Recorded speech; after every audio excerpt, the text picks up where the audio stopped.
ಈಗ ಈ ಹೃದಯದ ಆರೋಗ್ಯ ಚೆನ್ನಾಗಿ ಇಟ್ಕೋಬೇಕಾದ್ರೆ ಒಂದು 5ರಿಂದ 6 ಅಂಶ ಅಂದರೆ ಎಕ್ಸರ್ಸೈಸ್ ಇದ್ದೇ ಇರಬೇಕು.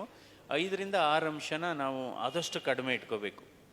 ಒಂದು ಬ್ಲಡ್ ಪ್ರೆಷರು, ಇನ್ನೊಂದು ಬ್ಲಡ್ ಶುಗರು, ಮೂರನೇದು ಕೊಲೆಸ್ಟ್ರಾಲು, ನಾಲ್ಕನೇದು ಸೊಂಟದ ಸುತ್ತಳತೆ ಮತ್ತು ಶರೀರದ ತೂಕ, 5ನೇದು ಅತಿ ಆಸೆ.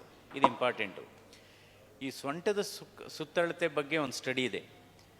More than 36 inches for every inch increase in the waistline after 36 inch heart failure risk increases by 10%. 36 ಇಂಚ್ಗಿಂತ ಮೇಲೆ ಪ್ರತಿ ಇಂಚೂ ನಿಮ್ಮ ಈ ಗಾತ್ರ ಜಾಸ್ತಿ ಆದರೆ heart failure risk increases by 10%. ನಂತರ ಈ ಬೊಜ್ಜು ಕರಗಿಸೋದು, ಇದು ಲೈಪೋಸೆಕ್ಷನ್ನು ಡೇಂಜರಸ್. ಅದು ಇನ್ನೂ ಈಗ ಯಾರಾದರೂ 130 kg 140 kg ಅಷ್ಟೊಂದು ವೇಟ್ ಇದ್ದರೆ ಬ್ಯಾರಿಯಾಟ್ರಿಕ್ ಸರ್ಜರಿ ಅಂತ ಮಾಡ್ತಾರೆ, ಹೊಟ್ಟೆ ಬೈಪಾಸ್ ಮಾಡ್ತಾರೆ. ಅದು ಎಫೆಕ್ಟಿವ್, ಸೈಂಟಿಫಿಕಲಿ ಪ್ರೂವನ್. ಸೊ ಅದು ಮಲ್ಟಿಪಲ್ ಫ್ಯಾಕ್ಟರ್ಸು ಇಂದ ಬರುತ್ತೆ. ಸೊ ಡೆಫಿನೆಟಾಗಿ ಈ ಫ್ಯಾಟ್ ತೆಗಿಯೋದು ಡೇಂಜರಸ್ಸು. ಅದೇನಾಗುತ್ತೆ, ಫ್ಯಾಟ್ ತೆಗಿಯೋದು ಹೋದರೆ ಅದು ತಿರ್ಗಾ ರಿಅಕ್ಯುಮುಲೇಟ್ ಆಗುತ್ತೆ. ಒಂದು ತೆಗೀತಕ್ಕಂಥ ಸಂದರ್ಭದಲ್ಲಿ ಈ ಫ್ಯಾಟು ಎಲ್ಲ ಮೈಕ್ರೋ ಬಬಲ್ಸ್ ಆಗುತ್ತೆ, ಸಣ್ಣ ಸಣ್ಣ ಬಬಲ್ ಆಗಿ ಲಂಗ್ಸ್ಗೋಗಿ ಸಡನ್ ಡೆತ್ ಆಗಿಬಿಡುತ್ತೆ. ಈಗ ಈ ಹೃದಯದ ಆರೋಗ್ಯ ಚೆನ್ನಾಗಿ ಇಟ್ಕೋಬೇಕಾದ್ರೆ ಒಂದು 5ರಿಂದ 6 ಅಂಶ ಅಂದರೆ ಎಕ್ಸರ್ಸೈಸ್ ಇದ್ದೇ ಇರಬೇಕು.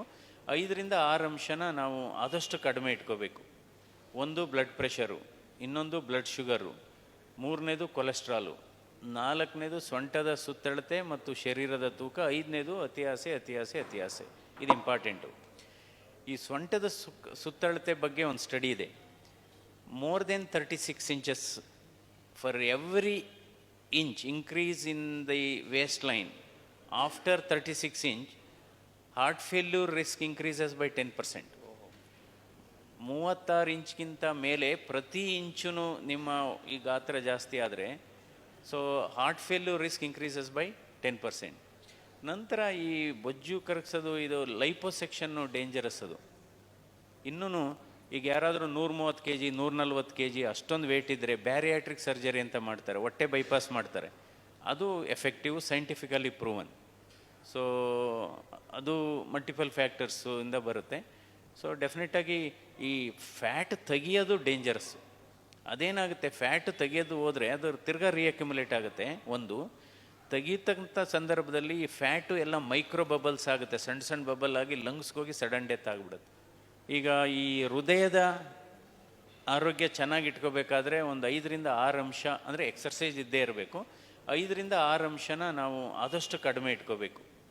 ಒಂದು ಬ್ಲಡ್ ಪ್ರೆಷರು, ಇನ್ನೊಂದು ಬ್ಲಡ್ ಶುಗರು, ಮೂರನೇದು ಕೊಲೆಸ್ಟ್ರಾಲು, ನಾಲ್ಕನೇದು ಸೊಂಟದ ಸುತ್ತಳತೆ ಮತ್ತು ಶರೀರದ ತೂಕ, 5ನೇದು ಅತಿ ಆಸೆ. ಇದು ಇಂಪಾರ್ಟೆಂಟು. ಈ ಸೊಂಟದ ಸುತ್ತಳತೆ ಬಗ್ಗೆ ಒಂದು ಸ್ಟಡಿ ಇದೆ. More than 36 inches for every inch increase in the waistline after 36 inch heart failure risk increases by 10%. 36 ಇಂಚ್ಗಿಂತ ಮೇಲೆ ಪ್ರತಿ ಇಂಚೂ ನಿಮ್ಮ ಈ ಗಾತ್ರ ಜಾಸ್ತಿ ಆದರೆ heart failure risk increases by 10%. ನಂತರ ಈ ಬೊಜ್ಜು ಕರಗಿಸೋದು, ಇದು ಲೈಪೋಸೆಕ್ಷನ್ನು ಡೇಂಜರಸ್. ಅದು ಇನ್ನೂ ಈಗ ಯಾರಾದರೂ 130 kg 140 kg ಅಷ್ಟೊಂದು ವೇಟ್ ಇದ್ದರೆ ಬ್ಯಾರಿಯಾಟ್ರಿಕ್ ಸರ್ಜರಿ ಅಂತ ಮಾಡ್ತಾರೆ, ಹೊಟ್ಟೆ ಬೈಪಾಸ್ ಮಾಡ್ತಾರೆ. ಅದು ಎಫೆಕ್ಟಿವ್, ಸೈಂಟಿಫಿಕಲಿ ಪ್ರೂವನ್. ಸೊ ಅದು ಮಲ್ಟಿಪಲ್ ಫ್ಯಾಕ್ಟರ್ಸು ಇಂದ ಬರುತ್ತೆ. ಸೊ ಡೆಫಿನೆಟಾಗಿ ಈ ಫ್ಯಾಟ್ ತೆಗಿಯೋದು ಡೇಂಜರಸ್ಸು. ಅದೇನಾಗುತ್ತೆ, ಫ್ಯಾಟ್ ತೆಗಿಯೋದು ಹೋದರೆ ಅದು ತಿರ್ಗಾ ರಿಅಕ್ಯುಮುಲೇಟ್ ಆಗುತ್ತೆ. ಒಂದು ತೆಗೀತಕ್ಕಂಥ ಸಂದರ್ಭದಲ್ಲಿ ಈ ಫ್ಯಾಟು ಎಲ್ಲ ಮೈಕ್ರೋ ಬಬಲ್ಸ್ ಆಗುತ್ತೆ, ಸಣ್ಣ ಸಣ್ಣ ಬಬಲ್ ಆಗಿ ಲಂಗ್ಸ್ಗೋಗಿ ಸಡನ್ ಡೆತ್ ಆಗಿಬಿಡುತ್ತೆ.